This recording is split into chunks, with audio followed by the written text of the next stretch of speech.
Entonces, muy buenas tardes a todos. La idea con la sesión de hoy es abordar el tema del agua.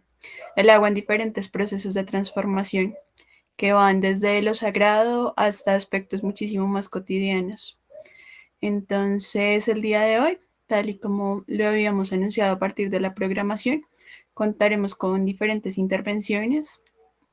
La primera de un ecoteólogo, vamos a contar también con la intervención de Natalia, quien es representante de Anfibias, un poco para aterrizar este tema del agua en la agricultura. Vamos a tener también otras intervenciones asociadas a el agua en la vida humana, con ya pues hacia el final. Y vamos a hacer un ejercicio sobre el cálculo de la huella hídrica.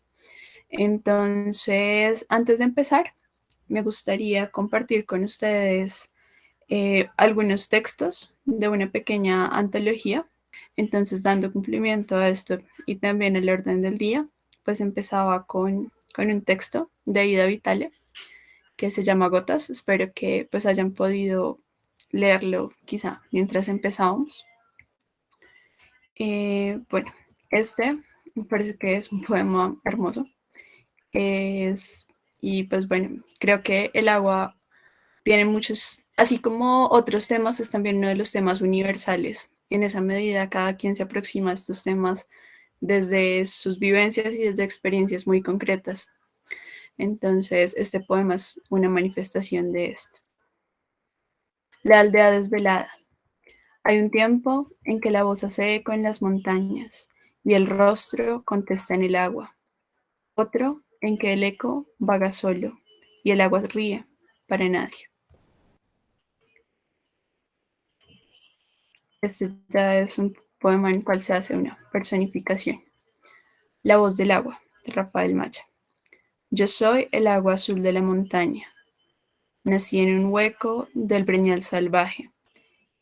Y no llevo ni espumas de coraje, ni al caminante mi cristal engaña. No me desbordo con rugiente saña, ni a vastos mares enderezo el viaje. Solo copio los tonos del paisaje, y solo huertos mi corriente baña. Y humilde y en silencio, mi destino es ser buena y cordial, ser agua pura a través de la hierba del camino, correr sin nombre, padecer quebrantos y morir una noche en la espesura, como murieron tus mejores cantos. Entonces, esto a manera introductoria, ya que en primer lugar contaremos con la intervención de Alirio Cáceres, quien es ecoteólogo y nos va a introducir justamente el tema del agua como un componente sagrado. Entonces, Alirio, agradecemos que inicies esta intervención y muchísimas gracias por estar el día de hoy acá.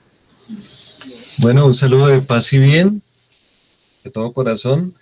Muchas gracias por esta bella invitación.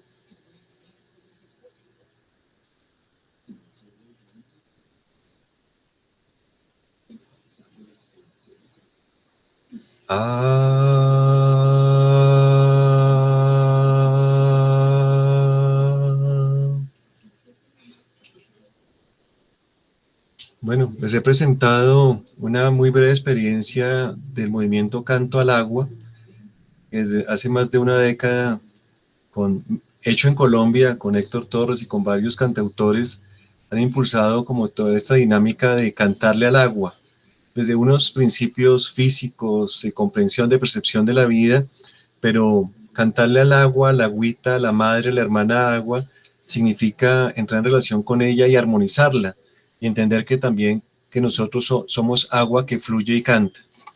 Esta es una perspectiva que integra los elementos que de una manera muy rápida quiero compartir a través de estas imágenes, y cómo cuando hablamos del agua como fuente de vida, tendríamos varias maneras de acercarnos a ella, de nombrar la gota de agua en diferentes idiomas, en diferentes lenguajes, en diferentes expresiones del arte, de lo simbólico, es decir, de lo que nos une. El agua en diferentes perspectivas y el agua leída desde las diferentes orillas de la comprensión, de la inteligencia, de la sensibilidad humana. Podríamos hablar del agua en términos empírico-analíticos, más científicos, más cuantitativos. El agua como H2O, como una molécula preciosa, extraordinaria, o demanda bioquímica de oxígeno, o partes por millón o por caudal. Hay quienes leen el agua en términos de lo sagrado, como el agua del río Ganges, o el agua del bautismo, o el agua en la tónica que ahora en Canto al Agua nos están invitando a entrar, a penetrarla, interpenetrarnos mutuamente. O el agua también en términos de derecho fundamental, en términos de mercancía, lo que se compra, que se vende, el agua sobre la cual se pagan tributos, se tienen políticas de impuestos. Esto, que es una adaptación del pensamiento de Jürgen Habermas de hace más de 5 décadas, tiene actualidad en esa disputa y debate hermenéutico, debate epistemológico sobre lo que entendemos con el agua. ¿Es una madre, es una hermana, es un recurso? ¿Quién es el agua? ¿Qué es el agua? Es definitivo. Tenemos experiencias, por ejemplo, esta convergencia ambiental interreligiosa Fe y Clima, realizada en Río de Janeiro ya hace 4 años, hablaba de las aguas sagradas, y en este instante esa cámara capta aguas traídas de muchas partes del mundo que se juntaron en ese recipiente y fueron devueltas al mar, con oraciones también de 18, 19 tradiciones y sabidurías espirituales y religiosas de América Latina. En el caso de la Iglesia Católica, se considera que el agua es una fuente de vida, que es una hermana agua muy útil, preciosa, humilde y casta, como le cantaba San Francisco de Asís hace 8 siglos en su idioma umbro, la región de Umbría. El agua está siendo el eje de la organización de la Iglesia, con redes eclesiales en torno a las cuencas hidrográficas en la Amazonas, en Mesoamérica, en el Congo, en los ríos de Asia y Oceanía. El agua, la hermana agua, se convierte, ya rompe las fronteras político-administrativas, las fronteras también en el entendimiento, en las percepciones, en las banderas, y nos muestra el tejido vital, como en esta imagen de Robert Sux. Y la hermana agua también nos muestra la vitalidad que fluye y que también es amenazada, en este caso, por las economías extractivas, como denuncia la red ecuménica Iglesias y Minería. Es la hermana agua la afectada, y los hijos del agua terminamos también siendo afectados por el daño que nosotros mismos le causamos. Entonces, en esa cultura del cuidado, que es como el nuevo paradigma que se está impulsando en este globo azul lleno de agua, que paradójicamente le decimos planeta Tierra, estamos llamados a redescubrir el sentido del agua, no como un algo, no como un recurso, no como un objeto, sino agua como alguien, como un sujeto, como una experiencia vital. El agua está viva porque nosotros estamos vivos y nosotros somos agua.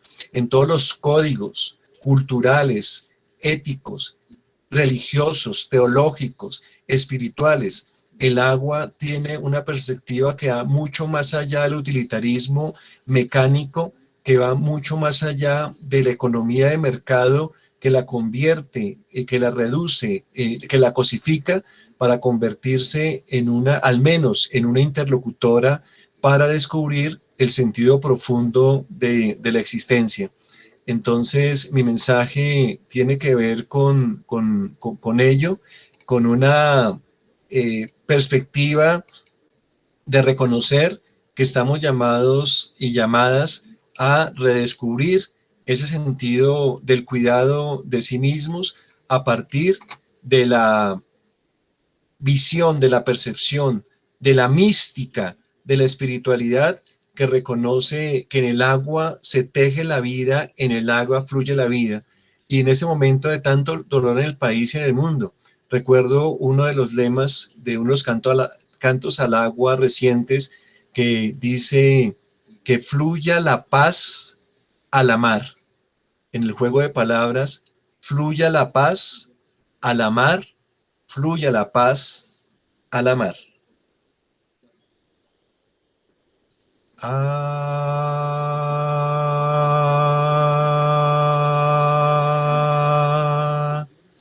Como niños, diciendo la vocal que nos articula en el idioma, en el lenguaje del amor, en el lenguaje de la unidad, en el lenguaje de la comprensión holística de la vida. Les saludo con la A de amor, de amistad, que es la misma letra A del agua. Muchas gracias. Muchísimas gracias a ti, Alirio, por tu intervención. Sin duda, el agua tiene para aproximarnos al agua, también parte de una comprensión mística, ¿no? De todos, si nos fijamos solamente dentro de la tradición religiosa católica, el bautismo, la inmersión en el agua, tiene un significado poderosísimo dentro de este componente teológico. Sin embargo, también tiene otras connotaciones que son fundamentales para otras comunidades y es realmente enriquecedor lo que mostrabas respecto a este encuentro interreligioso, que nos da cuenta que justamente las comunidades humanas, al margen de la denominación que se le dé de su espiritualidad, a un ser superior, en todo caso volvemos sobre un elemento que es común y que es fundamental para nuestra vida y también para nuestra representación del mundo. En esa medida te agradecemos muchísimo tu intervención y con esto pues justamente pasamos al abordaje de otro de los temas que son fundamentales dentro de este tema sobre el agua y las relaciones con la vida. Está con nosotros Natalia Pinzón. Natalia es agroecóloga y es representante de Amfibias. Amfibias es una ONG justamente que se ocupa de estos temas relacionados con agricultura y cuidado del agua y que el día de hoy pues quiere presentarnos en qué consiste su proyecto y también su reflexión sobre el agua y sobre su uso. En esa medida pues Natalia, tú dirás. Muchas gracias, Diana. Sí, pues yo, siguiendo un poco el llamado de la invitación que me hicieron, voy a hablar de nuestras experiencias en Amfibias. Yo soy Natalia Pinzón, la directora general de Amfibias. Nosotros trabajamos la agroecología y el cuidado del agua a través de la agroecología, ¿sí? Creo que es importante hacer como también un llamado sobre la situación actual que está pasando el país. No podemos tampoco abstraernos de esto y quiero que entiendan que también mi presentación está también en el marco de la lucha social y política del país, sobre todo para la implementación de los acuerdos de paz. La implementación de los acuerdos de paz incluyen la transformación agroecológica de los territorios y las comunidades. Entonces, en ese orden de ideas y otras muchas más peticiones que hay en este momento en la protesta social, pues Amfibias también se está articulando a esto. Para empezar, quiero decirles que la agricultura es la actividad humana que más consume agua en el mundo. Según el Banco Mundial, que, todos sabemos la fuente, que tal vez es un poco, la agricultura consume el 70% del agua que se extrae. Pero cuando nosotros hablamos de agua y agricultura, no podemos hablar solamente del agua como el principal insumo, sino que también hay que pensar del impacto que tiene la agricultura sobre los distintos cuerpos del agua. Entonces, los métodos y las prácticas agrícolas impactan directamente en la salud de los cuerpos del agua.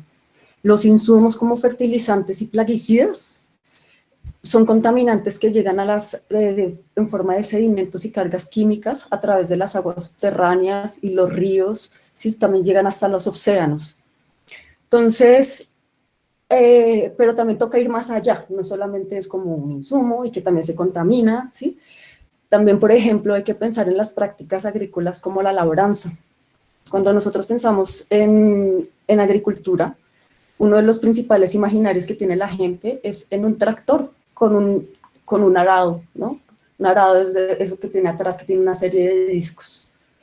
Ese arado remueve la capa superficial del suelo para hacerla más blandita, la tierra más blandita y poder sembrar en ella.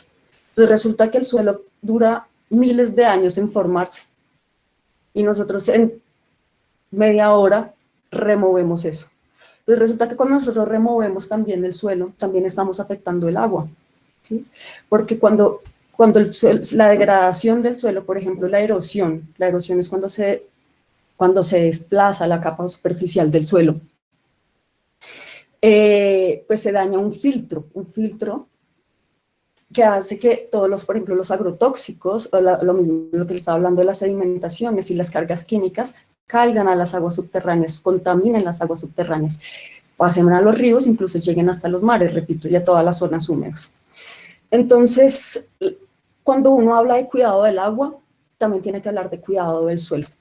La contaminación del suelo provoca una reacción en cadena, ¿sí? Altera la biodiversidad, reduce la materia orgánica que contiene y pues su capacidad, como les estaba diciendo, de actuar como filtro. Entonces, quiero dejar esto muy claro: dañar el suelo, ¿sí?, es dañar el agua y perjudica la alimentación de los humanos y de otros seres, de todos los seres. Se calcula que el 95% de los alimentos que los humanos consumimos salen directa o indirectamente del suelo, 95%.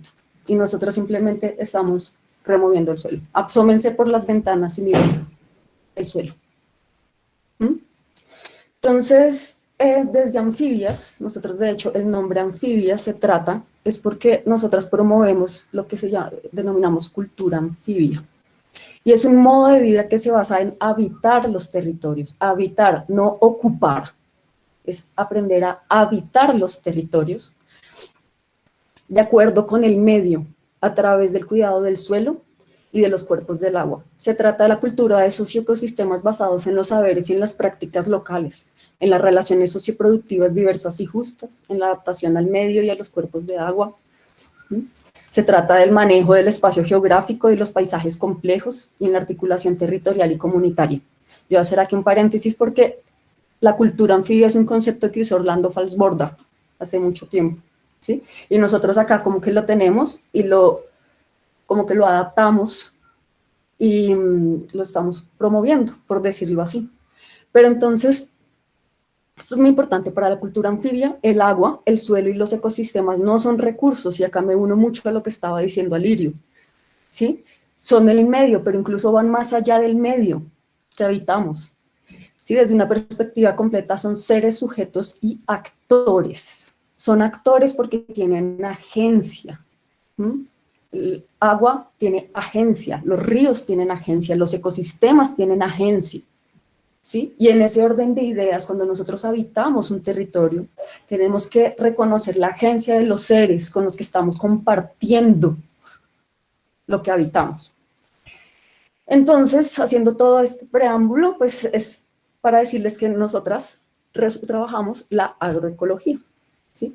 La agroecología es una alternativa a la denominada Revolución Verde. La Revolución Verde fue una estrategia que se generó, una estrategia capitalista que se generó después de la Segunda Guerra Mundial, que consistió en el monocultivo y el uso intensivo de tierras, agua, agroquímicos y todo tipo de insumos. No consideró ningún tipo de impacto. El enfoque era completamente productivista, aumentar la alimentación. Ahora, entiendo el contexto de hambruna que había en la Segunda Guerra Mundial. No quiero hacer un análisis para atrás, estamos mirando es como para lo que estamos y para adelante. Entiendo tal vez ese concepto, ese contexto y bueno, todo, pero ahora, ¿qué está pasando?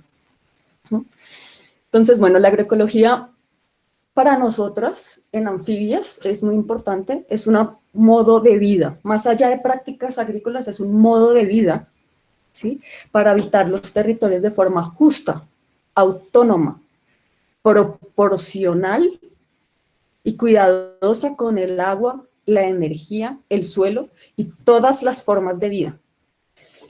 El principio de la agroecología es la diversidad cultural y biológica. Entonces, cuando uno habla de diversidad cultural y biológica, significa que también es política la agroecología. Entonces, ya siendo un poco más reduccionista, la agroecología es otro modo de hacer agricultura también, ¿sí? La diferencia entre la agricultura orgánica y la agroecología es que la agricultura orgánica lo que hace es sustituir insumos de síntesis química por unos orgánicos, pero siguen requiriendo insumos y se sigue considerando como insumos. Entonces la agroecología busca es precisamente hacer agroecosistemas autónomos, que no requieran insumos externos necesariamente, así como los ecosistemas naturales. Entonces es como acercarnos un poco a los ecosistemas naturales, aprender de ellos. Entonces por eso es que es tan importante la diversidad biológica y cultural, porque el equilibrio se logra a través de la diversidad, a través de los policultivos y la asociación de las plantas. ¿Listo? Entonces esto es básico. En la agroecología se rompe con el ideal de los monocultivos que requieren insumos como fertilizantes y plaguicidas. En la agroecología no hablamos de plaguicidas ni de repelentes, porque son seres y nosotros no vamos, pero se habla de equilibrios y de proporcionalidad y de justicia. Entonces, no significa que la agroecología y la agricultura orgánica sean excluyentes. La agricultura orgánica, de hecho, es una etapa del proceso de transformación de la agroecología. Por ejemplo, si nosotros tenemos un espacio de producción convencional, cuando digo convencional es así, imagínense los monocultivos, que así, uno pone agricultura en Google, le sale una foto de un monocultivo, ¿sí? Entonces,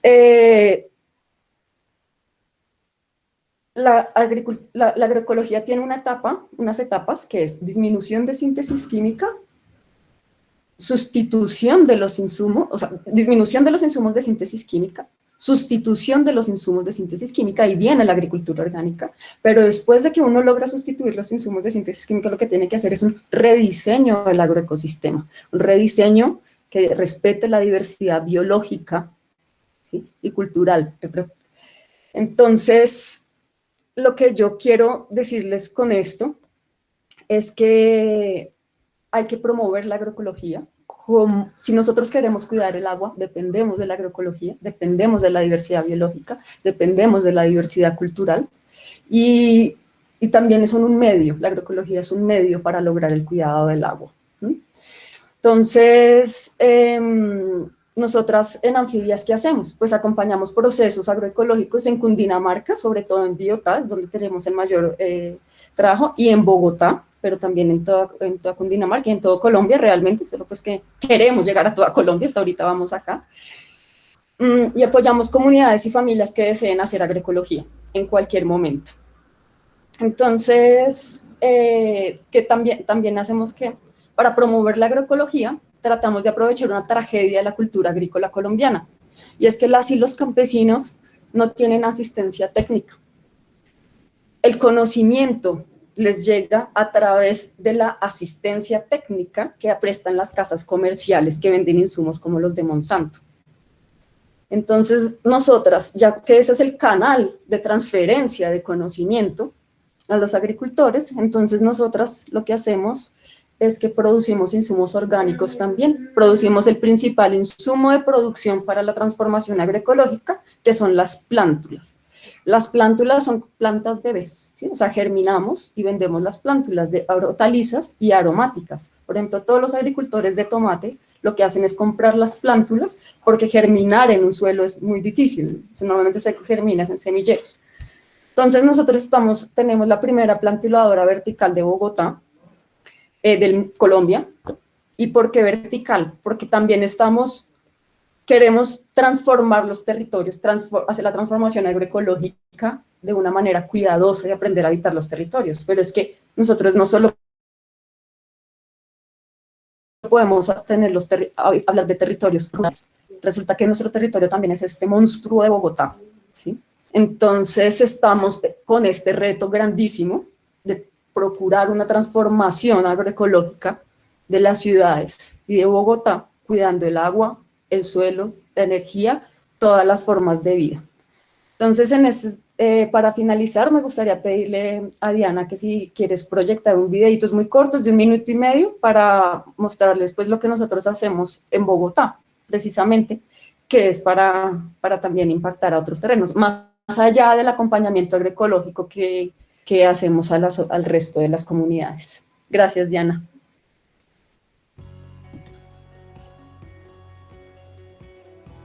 Bogotá es una ciudad en constante crecimiento. Ya somos más de 7 millones de personas y demandamos aproximadamente 560 toneladas de hortalizas al día.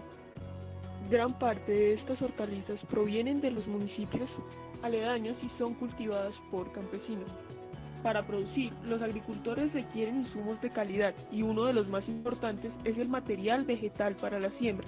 Si se elige una semilla o plántula de mala calidad, la producción puede echarse a perder. Por eso es importante que los proveedores de plántulas apliquen la más alta tecnología para garantizar la inocuidad fitosanitaria y calidad del producto. Bienvenidos y bienvenidos a La Plantuladora. Somos una iniciativa ambiciosa que busca producir más y mejores plántulas orgánicas para los productores de hortalizas en municipios aledaños a Bogotá. Actualmente poseemos una capacidad de producción para 5.000 plántulas mensuales. Hemos pasado de ser un grupo de 6 estudiantes con una idea a producir plántulas de alto valor percibido. Y vamos por más. Nuestro objetivo es adquirir infraestructura y personal suficiente para producir cerca de 1 millón de plántulas mensuales. Impresionante, ¿no? Síguenos en nuestras redes sociales si quieres saber más de nuestra iniciativa. Gracias, Diana. Ese era un videito muy cortico del proyecto que tenemos en Bogotá y con el que queremos pues también ayudar a la transformación de los territorios. Si nosotros proveemos las plántulas, proveemos el material vegetal inicial, entonces podemos acompañar el proceso de cultivo y de crianza también de esas plántulas, por decirlo así, posterior. Entonces, este es nuestro gran reto y pues quisiera dejarles entonces la reflexión más importante, y es que cuando nosotros hablamos de agua, tenemos sí o sí que cambiar las prácticas agrícolas y las prácticas de consumo, y tenemos que ser conscientes de eso, saber qué es lo que nosotros estamos consumiendo, a qué sistema le estamos sirviendo. No podemos pues, hacer oídos sordos a esto, y por eso también es importante el acuerdo de paz, y por eso también es importante la protesta social por la que estamos pasando en este momento. Entonces, pues muchas gracias a todos por la atención y gracias por la invitación a este evento tan bonito. Bueno, muchas gracias a ti, Natalia. Sin duda nos dejas una perspectiva también fundamental. Y es que así como la poesía se puede definir como una forma de habitar el mundo, este habitar el mundo también pasa por otro tipo de esferas, ¿no? Que incluyen nuestro consumo, nuestra relación con el agua, con la tierra, con todos los elementos que también hacen parte de la vida y de la vida como la conocemos. Entonces es un componente fundamental para las personas que, bueno, no están en nuestro país, como Gloria, a quien agradecemos su presencia. Ella es de nacionalidad peruana. Por ahí también había un mensaje saludándonos desde México. Sin duda la situación por la cual estamos pasando en Colombia es muy difícil, y también hablar de este fluir o de la existencia, pues definitivamente resulta muy compleja cuando existen privaciones tan grandes para las necesidades básicas en nuestro país, y privaciones que terminan profundizándose por decisiones de gobiernos que en ocasiones no solamente no escuchan a su población, sino que por el contrario la reprimen cada vez más. Y en escenarios en los cuales no vemos el fluir de los ríos porque empiezan a desviarlos para temas mineros, temas de infraestructura, y donde este fluir tristemente sigue siendo un fluir de sangre, y es realmente lamentable que pase esto. Entonces, muchas gracias Natalia y también Elirio, porque también nos ponían en contexto estas reflexiones que nos dan elementos para eso, para preguntarnos cómo habitamos el mundo, desde la creación poética, pero también desde otro tipo de elementos que nos hacen conscientes de que seguimos en esta realidad. Entonces, bueno, en esa medida y continuando con el orden del día, damos lugar entonces a Gloria Mendoza, a quien justamente enunciaba previamente.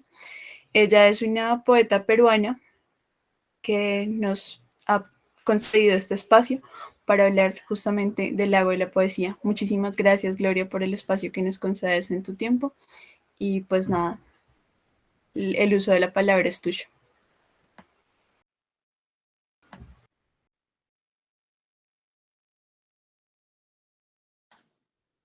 Ahora sí, buenas tardes. Un saludo cariñoso de río, de mar, de montaña, para cada uno de ustedes. Quiero contarles, antes de leer mi poesía, que yo en la edad de 5 años fui impactada por el agua para escribir poesía. Tenía una abuela en un pueblo y una madre que trabajaba en una comunidad campesina como profesora. Yo tenía 5 años. Mi madre la dejó a mi abuela y me llevó con ella a la comunidad campesina, donde mi primera profesora fue mi madre y mis primeros compañeros fueron unos niños campesinos quechuas. Pero la escuelita estaba rodeada por un río. Yo fui con mi hermano menor. No teníamos luz eléctrica. Tengo 72 años. Entonces, en las noches salíamos con mi hermano para mirar el río. Y en el río encontrábamos la luna pintada, las estrellas pintadas. Cogíamos piedritas y tirábamos al río. Y en ese momento yo pensaba que cada piedrita era una palabra. Y con los años fui pensando que allí fui motivada para la escritura de mis libros. Pero a los 6 años de edad llegó una camioneta a la escuela y le comunicaron a mi madre que había muerto mi abuelita. Mi abuelita era mi todo, me hacía muñequitos de trapo. Yo adoraba a mi abuelita. Y como yo era chiquita, no me dijeron nada. Me fui con mi hermano al río para reclamarle por qué se fue mi abuelita. Y escribí hace 2 años un libro que se llama Mi abuela, mi patria. De acuerdo con los ponentes anteriores, cuando dicen que el agua es nuestra hermana, yo también pienso que el agua, la tierra, no nos pertenecen. Nosotros le pertenecemos al agua, a la tierra, a la naturaleza. El agua tiene una importancia tremenda en la vida. Les voy a leer un breve poema de mi libro, Mi abuela, mi patria. Tirando piedritas a la corriente, reproché a la tierra por qué te llevó. Escarbé un poco de yinqui, levanté mi mano izquierda de tierra, garabateando en el aire desde el puente, arengué a mi sombra en silencio y seguí humedeciendo el yinqui en la corriente, apelando, Imanantas ripunki mamayai, Imainaya ripunki mamitai, Richari, awichita, Richari, te hiciste mi patria eterna abuela, rompí todos los límites. En todas las estaciones recorridas quedó el río con mi llanto por ti, compañera Gumersinda. Al final es mi compañera, mi abuela. Y un poema inédito. Mi casa o la casa de mis hijos está frente al mar. Tenemos una terraza larga y le puse un nombre: prohibido estar triste, porque el más grande poeta, uno de los más grandes poetas junto a Vallejo, es Carlos Oquendo de Amat, que escribió un poema como una cinta magnetofónica, un libro precioso, y él pone prohibido estar triste porque estaba muy enfermo, entonces mandaba golpes a él mismo: prohibido estar triste. Yo poéticamente a mi terracita le puse ese nombre: prohibido estar triste. Frente al mar, peregrinó un zumbido de ataques, en el oleaje vuestros nombres, exiliados eternos. ¿Cómo conciliar el sueño, fatiga e enjambre sobre las víctimas? 350 personas un día, 400 personas otro día, 400 personas. Señor de la montaña, 60.000 muertos, mucho más de 60.000 muertos, caminan entre oscuridades de la memoria, nos miran cuando calamos lo suyo, cuando pronunciamos sus nombres. Desamparo en mi país. La terraza es mi calle. Le puse nombre: pasaje, se prohíbe estar triste. Pero ¿cómo, querido Carlos, si la muerte se oculta en el follaje de los árboles, a veces se mete al mar, danza de gaviotas libres, baile de lastimosos grullos salvos en los acantilados? Los muertos levantan las manos, nos llaman a modo de mareas clandestinas, caminan como un crepúsculo que tiembla.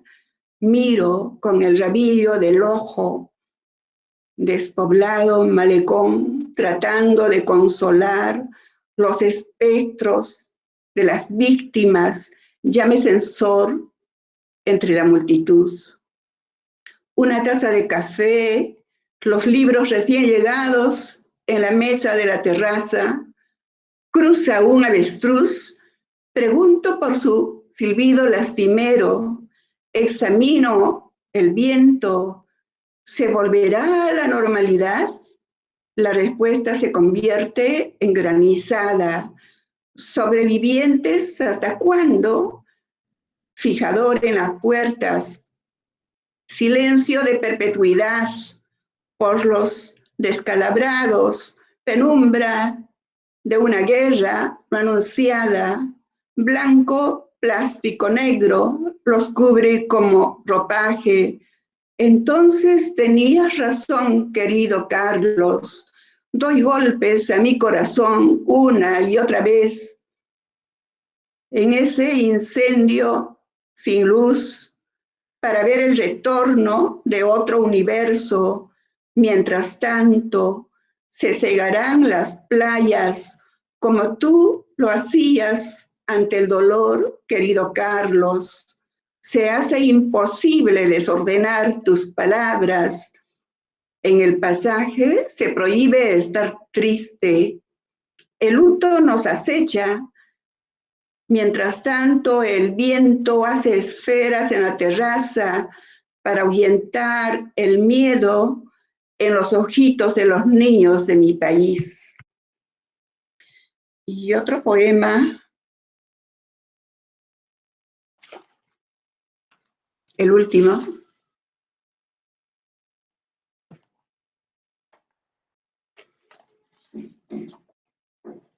de mi libro Dulce Naranja, Dulce Luna.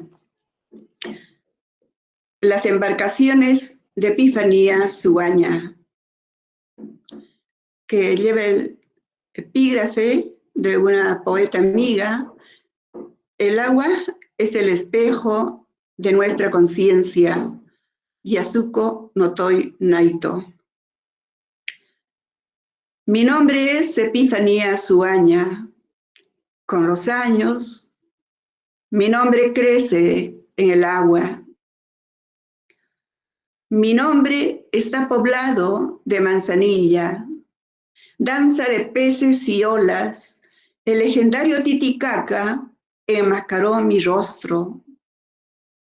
El agua guarda mi nombre junto a los helechos de la límpida orilla de Puerto Puquis, en las pequeñas embarcaciones que atravesaron mi infancia.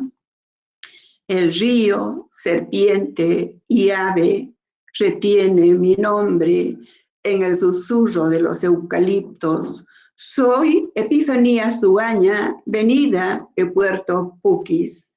Una cantuta profunda alegra mi camino.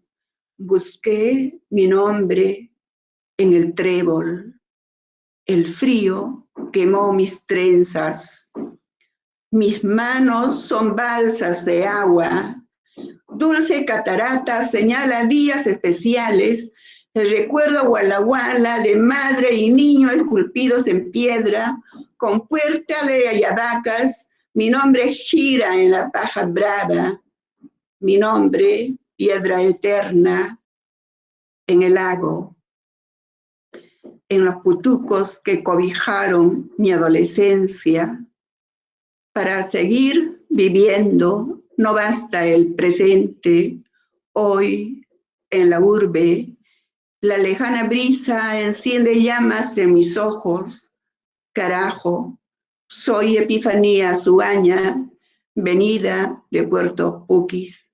Muchas gracias, creo que estoy en el tiempo. Sí, muchísimas gracias, Gloria. He estado tomando nota de algunas imágenes poéticas que son realmente bellas. De verdad, muchísimas gracias por tu intervención el día de hoy.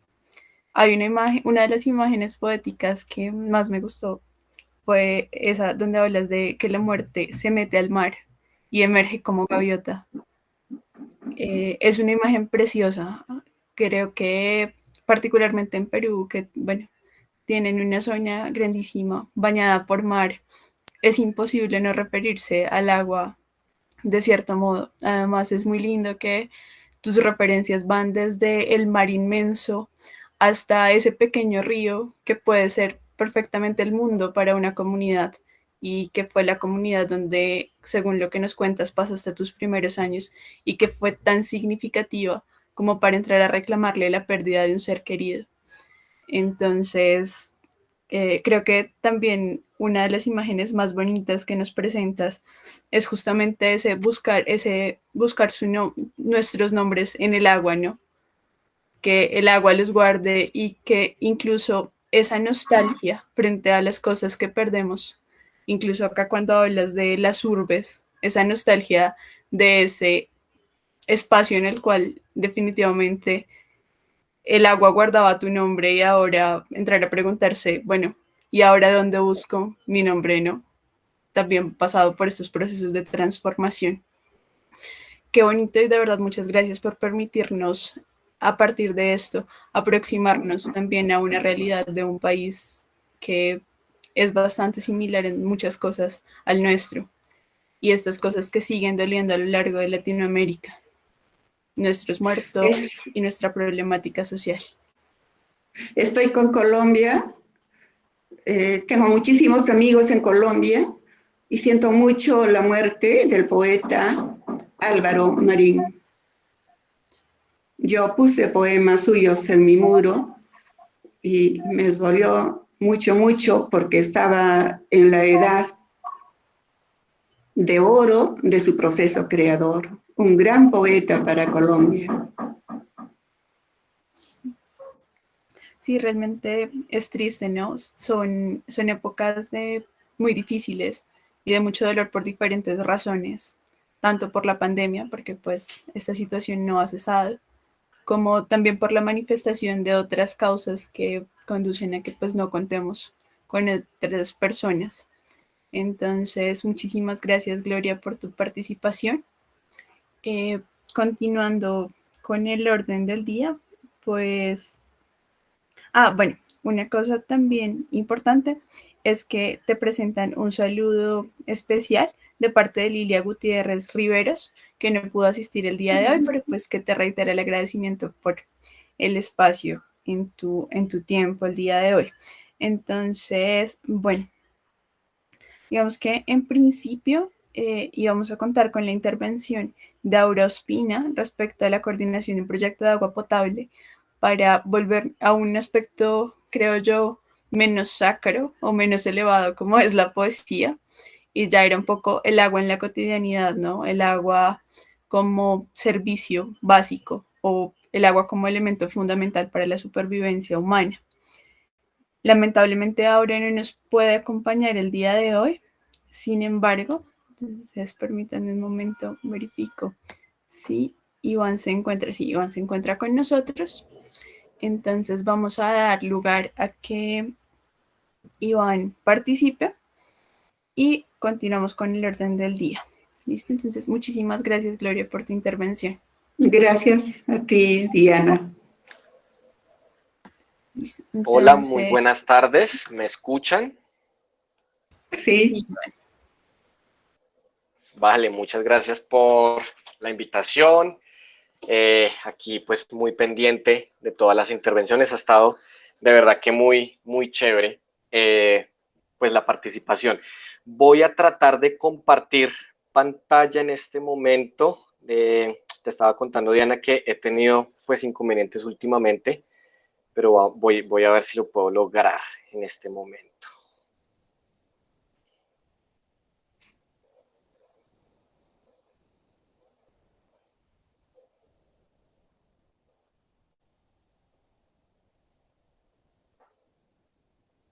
Bueno, creo que sí lo logramos. Bueno, perfecto. Um, Muchas gracias entonces por este espacio. Vamos a tratar de que esto sea pues un poco ágil, un poco agradable para todos. Entonces me presento nuevamente. Mi nombre es Iván Molano, yo soy embajador de marca para Década. Somos un emprendimiento joven, 100% colombiano. Y nos vamos a enfocar obviamente en el tema del agua, pero pues antes de esto quería como presentarles un poco rápidamente también de lo que hacemos y de lo que es nuestro producto, ¿vale? ¿Qué es Década? Década es un refresco orgánico endulzado con un poquito de panela, orgánico, pues como ya ustedes lo conocen o deben saber, completamente libre de químicos. Inclusive tenemos algunas certificaciones, como la certificación orgánica USDA norteamericana, tenemos la certificación colombiana también, que básicamente lo que dice es que, o lo que garantiza es que la trazabilidad de nuestras frutas es completamente orgánica, ¿vale? Nosotros tenemos en este momento 3 sabores en nuestra línea de productos, que son una combinación exótica de mango maracuyá, otra combinación de guayaba naranja, y el último sabor es de lulo, que lo sacamos al mercado hace más o menos unos 6 meses más o menos. De hecho, aún estamos casi que de estreno. Y bueno, básicamente eso es lo que hacemos aquí en Década. Voy a pasar acá un poco la presentación y me voy a enfocar aquí en esta partecita porque quiero mostrarles. Bueno, aquí está un poquito en blanco aún la presentación. Quería contarles entonces un poquito también del trabajo pues solidario y ambiental que hacemos, el compromiso ambiental que hacemos. Entonces, les cuento. Nosotros en este momento tenemos pues una, digamos que una certificación muy chévere, y es que pues fuimos aceptados en el programa de Business Call to Action, que es un programa de las Naciones Unidas que apoya la expansión de la agricultura sostenible e inclusiva. Para nosotros eso es súper, súper chévere, súper fundamental, emparejar ese tipo de cosas pues con lo que hacemos con nuestro producto. En Década tenemos un fondo solidario que apoya a los pequeños agricultores a lograr la certificación orgánica para sus tierras. Con cada botella que hemos vendido hasta la fecha, los agricultores han recibido apoyo directo, exactamente han recibido 100 pesos por cada botella vendida. Y obviamente pues que el impacto social se retribuye con un apoyo al máximo para nuestros campesinos, ¿no? Para nosotros también es muy chévere decir, informarles, contar a todos ustedes, a todos nuestros clientes, a todos nuestros clientes finales, que también hacemos una compensación de CO2. Eso es un trabajo pues que siempre hemos tratado de hacer desde la filosofía de Década, desde lo que hemos hecho en un principio. Bien, digamos que pues es lo que siempre hemos querido pues como representar un poco desde Década. Esa es básicamente nuestro producto, nuestro refresco. Eso es lo que hacemos desde Década.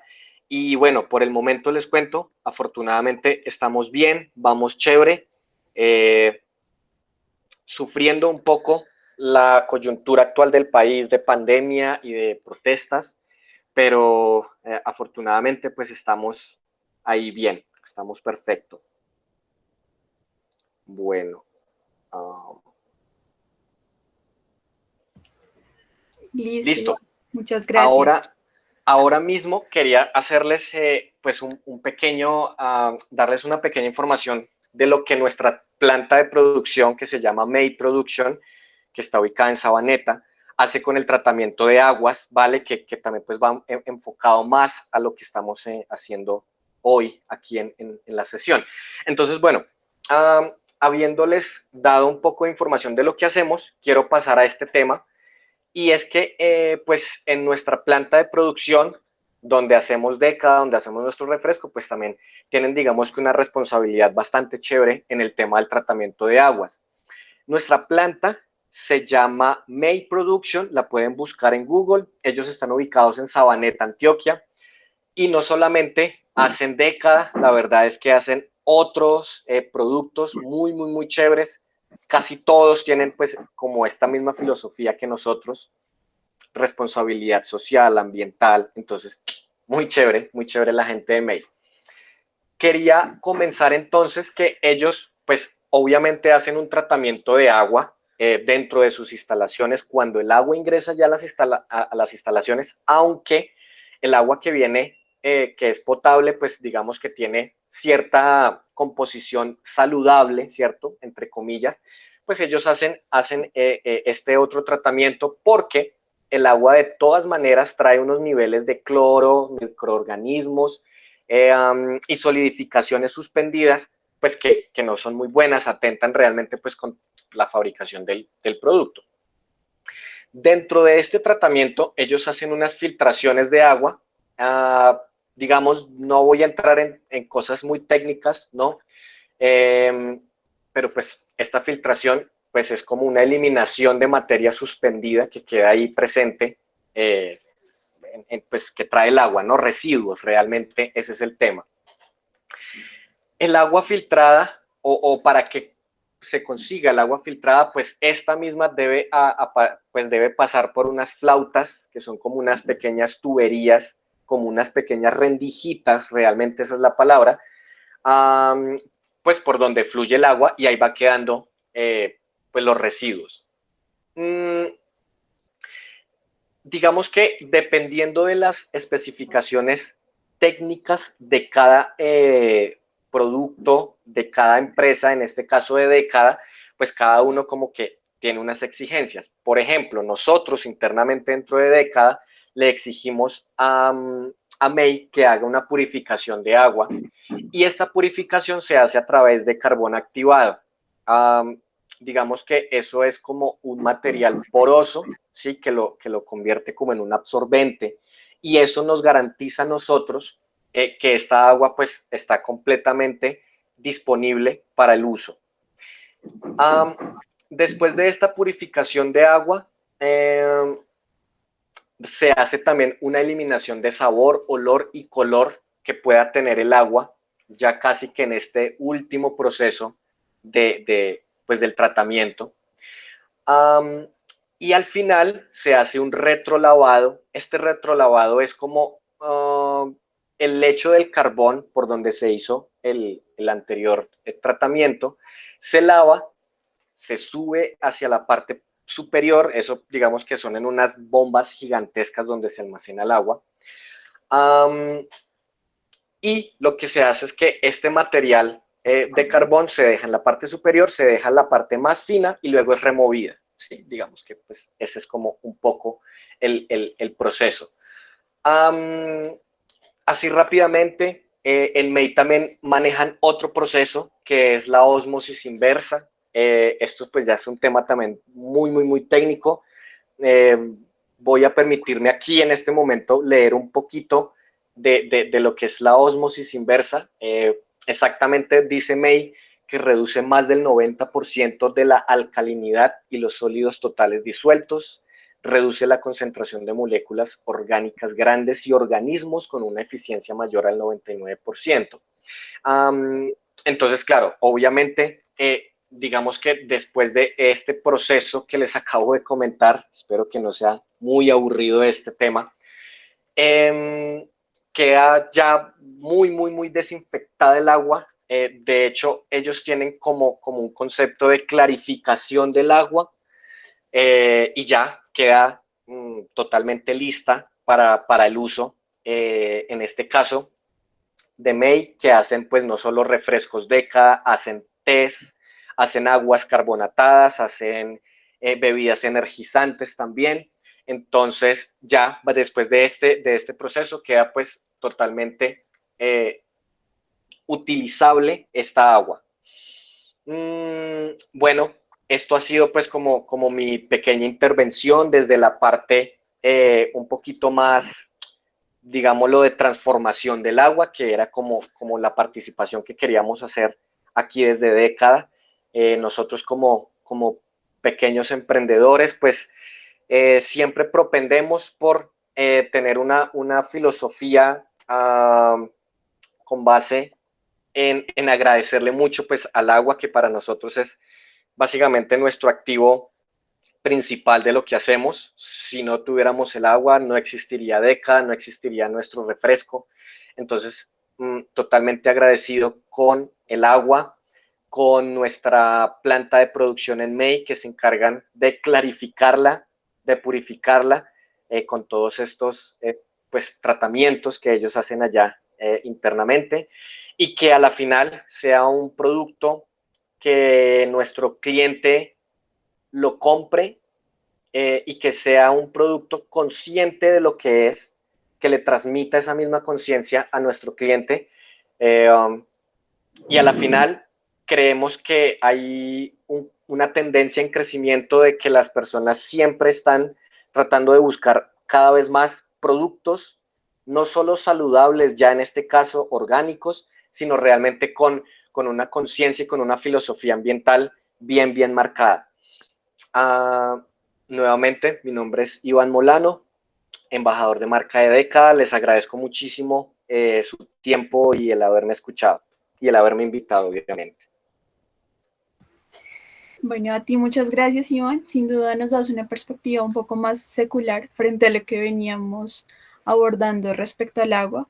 En este caso, el agua y su transformación, ¿no?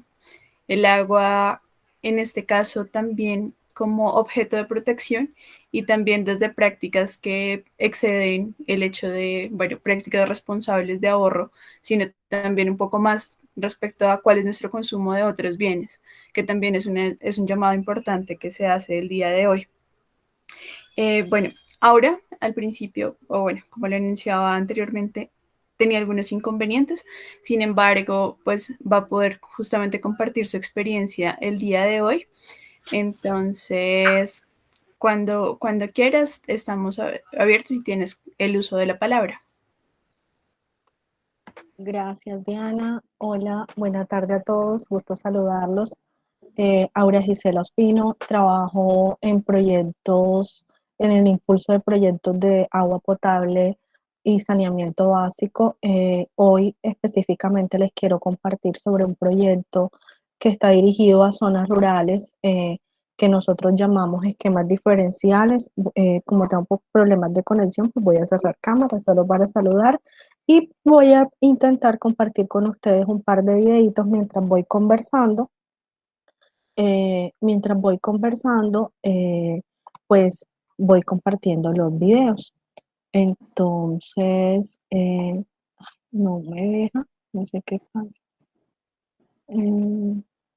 Dale, si quieres, Solo, puedes, si tienes los enlaces de los videos, puedes por favor ponerlos en el chat. Y si tienes a bien, pues entonces comparto los videos en silencio para que tú puedas continuar con tu intervención. bueno, ya creo que ya no sé si lo pueden ver en este momento, ¿lo están Sí, sí, viendo? sí. Bueno, en Colombia el sector de agua potable y saneamiento básico o el derecho al agua es un derecho al agua, un derecho constitucional, y está en cabeza o en obligación del Estado, municipios, departamentos y la nación, cumplir esas necesidades de la población en cuanto al acceso a agua potable y saneamiento básico.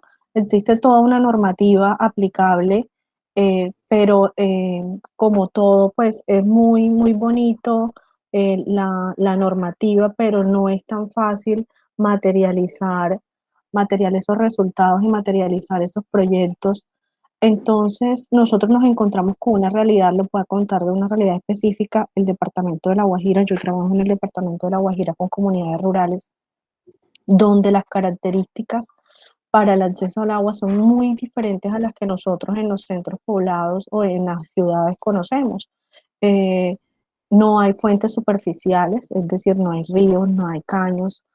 Para lograr el acceso al agua necesariamente tiene que ser a través de pozos.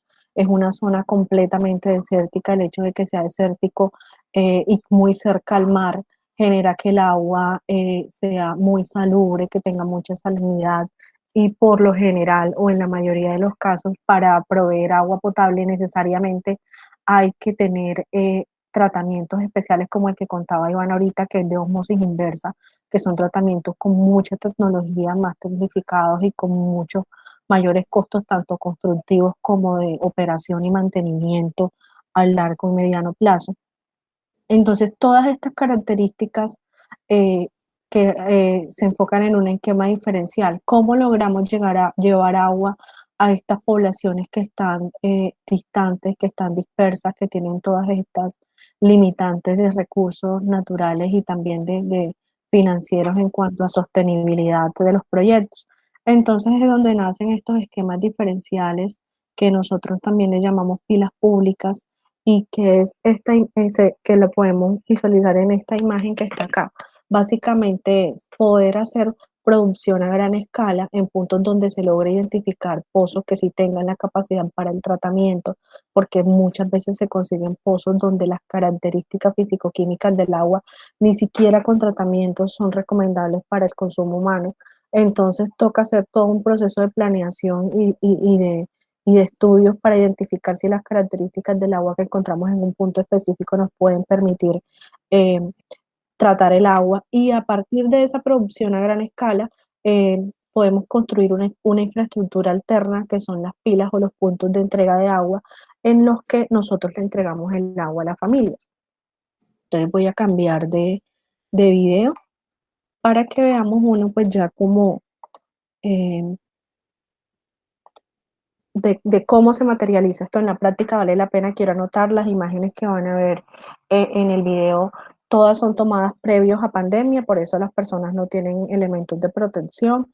Pues no tenía como imágenes recientes o no logré bajarlas del Drive porque he tenido muchos problemas de internet donde estoy en este momento. Entonces, básicamente, la ideología es acercar el agua a las familias y que esto no represente tampoco un costo al bolsillo de las familias, porque estamos hablando con familias de muy poca disponibilidad de pago. Entonces son proyectos que se enmarcan en un esquema sostenible donde es el Estado quien tiene que entrar a hacer una contraprestación de los recursos necesarios para la construcción de las soluciones y para la sostenibilidad de las soluciones. ¿Qué tiene de especial esto? Que esto se debe construir en territorio, con las comunidades, con una transferencia de conocimiento.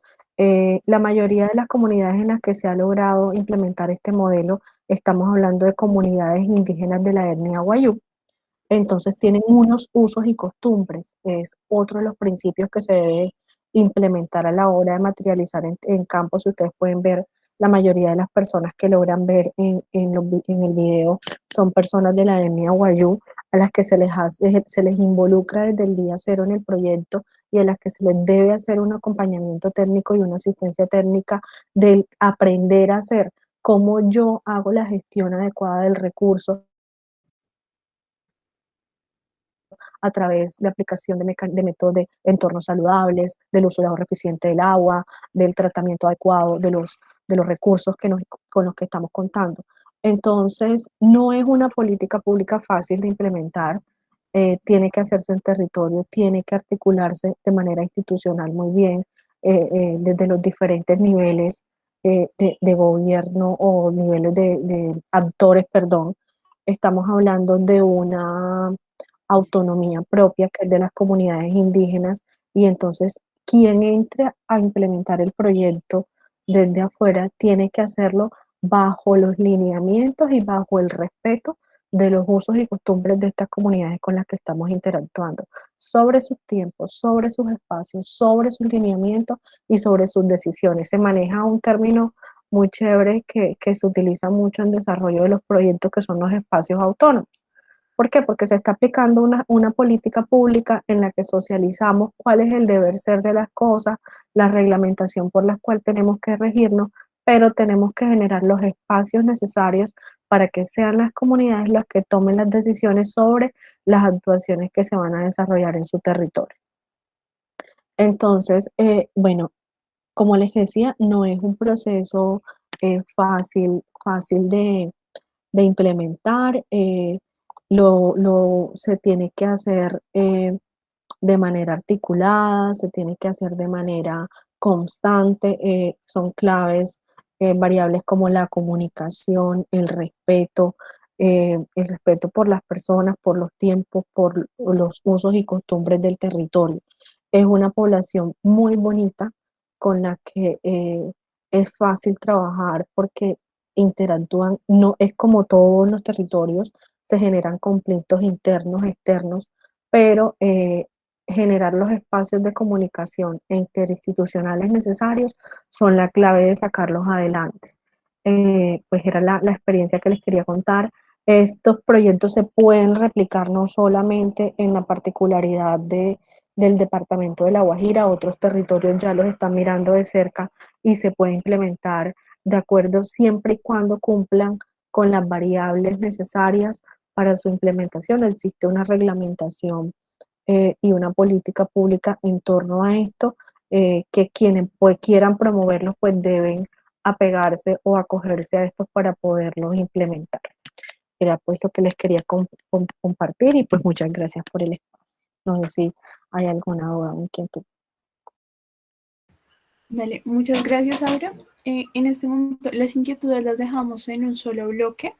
En esa medida vamos a dar lugar a la última presentación del día de hoy, que no estaba anunciada, pero pues que sigue siendo pertinente para el tema que abordamos el día de hoy. Y justamente como lo mencionabas, el tema de la comunicación con las comunidades es fundamental. Asimismo, darles la posibilidad no solo de que tengan una voz propia, sino de que también sus necesidades sean escuchadas. En esa medida, el día de hoy se encuentra con nosotros Angie. Angie nos va a hablar de una iniciativa de emisoria comunitaria que se denomina Radar Venecia. Entonces, Angie, tendrías el uso de la palabra cuando quieras empezar.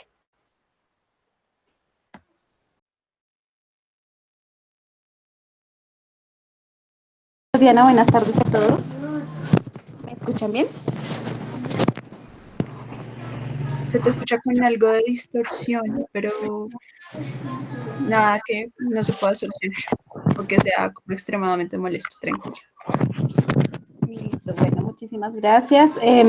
Bueno, les comento, mi trabajo de grado en Comunicación Social para la Paz es precisamente una radio online, una radio digital, que se hace con el fin de crear un medio alternativo en un municipio llamado Venecia, Cundinamarca. Es un municipio en donde no hay ningún o no existe ningún medio de comunicación.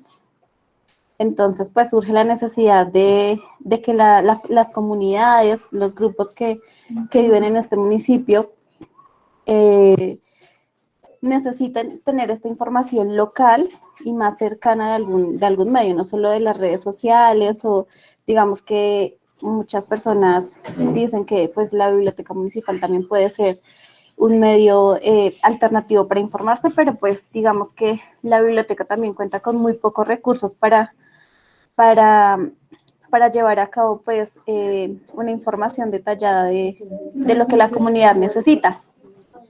Entonces, en ese sentido, pues mi invitación es a que por el chat les voy a pasar el link de la radio, se llama Radar Venecia, es una iniciativa que pues, como les comento, inició hace poco, el día de mañana, 14 de mayo, se estrena el piloto de la radio online, entonces pues los que están interesados y los que me puedan acompañar son bienvenidos. Y también les hago la invitación de que pues va a ser una radio también pues que va a tener parrilla abierta, en donde va a haber espacios en donde las personas o comunidades de otras ciudades, de otros países, invitados que quieran participar de esta radio online lo pueden hacer, me pueden contactar y pueden, digamos que, sacar su programa en Radar Venecia. Ya les comparto el link por Instagram. Gracias. Dale, no, pues muchas gracias a ti, Angie, sin duda por lo que se mencionaba previamente. Esta es una forma también de darle voz a las comunidades. Entonces, bueno, con esta intervención culminamos el principal componente de este espacio.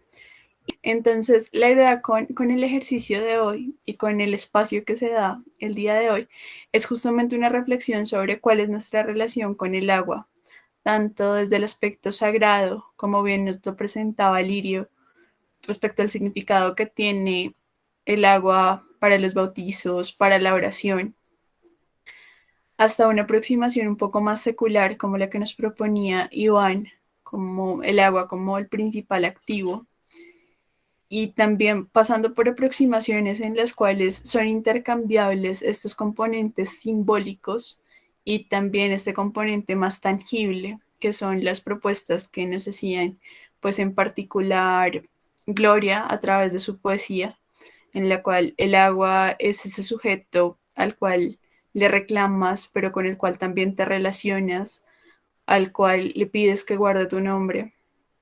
Y también la aproximación que nos proponía Natalia, muy pertinente, no solamente por la situación actual del país, sino también en general por lo que significa Colombia y por lo que significa la satisfacción de las necesidades de los colombianos, ¿no? Y también esto escalado en el, si lo miramos en escala mundial, perdón por la redundancia, justamente que la agricultura supone una actividad que utiliza muchísimos recursos, el 70% del agua disponible, lo cual es una cifra altísima.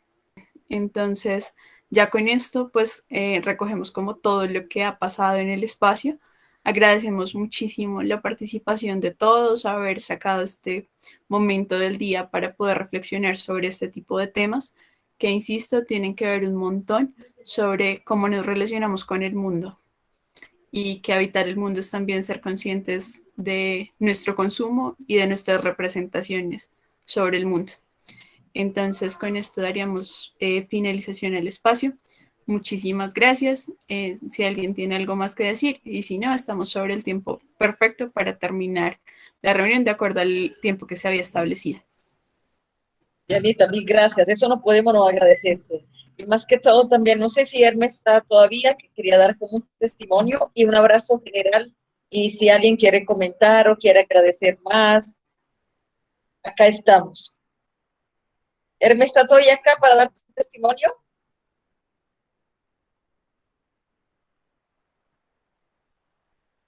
Hermes, quisiera comentar algo en tu Hola. testimonio, estaba comentando. Sí, que yo soy un amante de la naturaleza y un trabajador, bueno, digamos que apasionado. Hoy entré tarde a este evento, pero entrar y estar escuchando que se está hablando de estos temas me generó una sensación como dice el programa, ¿no? Paz y silencio, me generó una sensación tan grata de encontrar personas que estamos trabajando, que están trabajando en cosas tan bonitas y tan chéveres. Entonces fue muy grato y lo sentí. Entonces le comenté a Francesca que qué bueno compartirlo. Muchas gracias de verdad a todas las personas que hacen algo por este mundo, Dios santo. Solo eso quería decir. Muchas gracias, Hermes, por tu intervención.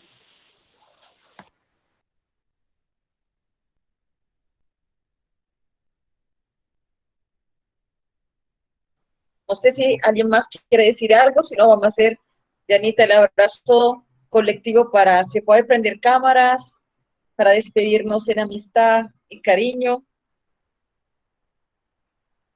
Estamos en una situación no sencilla en Colombia, entonces me alegra mucho que alguien quiso poner el tema del agua en el concepto de cómo estamos construyendo paz, porque es fundamental. Tierra y agua, ¿no? Los elementos básicos. Pilar, entonces, un gran abrazo. Muchas gracias a todos por su asistencia. Que tengan un muy buen resto de día y un abrazo colectivo para todos. Adiós. Feliz tarde. Adiós, un abrazo, gracias. Las Chao. felicito. Gracias, Paciencia. Gracias. Muy bien. Muchas gracias. Chao. Chao. Gracias, Chao, gracias. Hermes, chao, Oscar, Marisol, Anita, Angie. Gracias.